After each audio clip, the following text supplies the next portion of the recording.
Comic Book Project Part 3.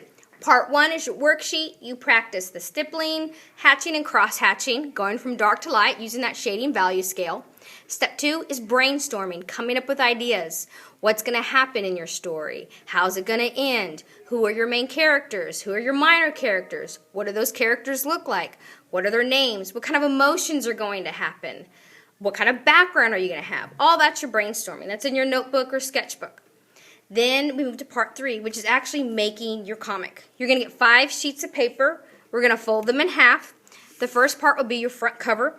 Here you want to put your cover art here and your title. Put some cool art that really is eye-catching and makes a person want to say, hey, I want to read that comic.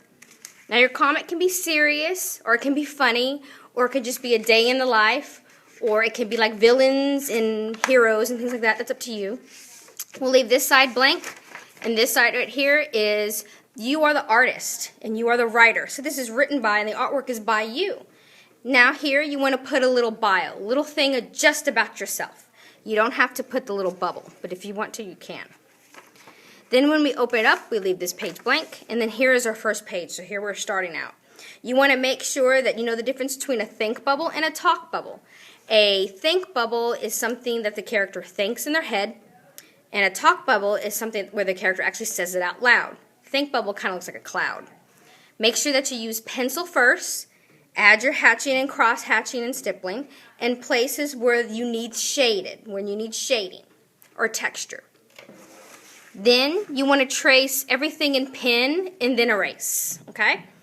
You're erasing your pencil marks. And you can actually use different color pens if you want to. You can use a black pen and then you can actually color it in. That's up to you. I'm going to leave that up to you. I'm going to show you different ways that you can divide up your pages. You can divide up your comic like this, where you kind of have a border on the side and you fill everything in. If you want to get a little crazy, you can go with some unique different shapes. This is a diagonal line. We're going to come up on our extra page, by the way. This is an extra page. This is for the student who needs another page because they can't squeeze everything in these pages. If you need more than one, let me know. You can also go across the whole entire page of your comic, and it can read this way. This is how it looks on a folded page. You would just connect them over. Again, don't worry about the stapling. We'll get that later. You can also divide them up like this, where they just fill everything up. You can divide them up like this, where you have squares kind of in some random places.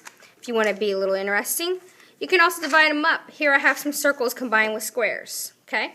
Remember, you want to have the proper size. So something that's larger, you're going to have a lot of things happen in your story. Something that you need something tall with. Maybe you need this long vertical. Or something that you need more space for. You would have more space, and things that happen, well, you would have less space. Okay?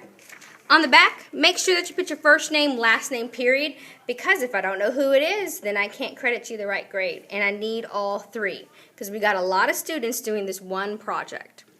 All right, good luck.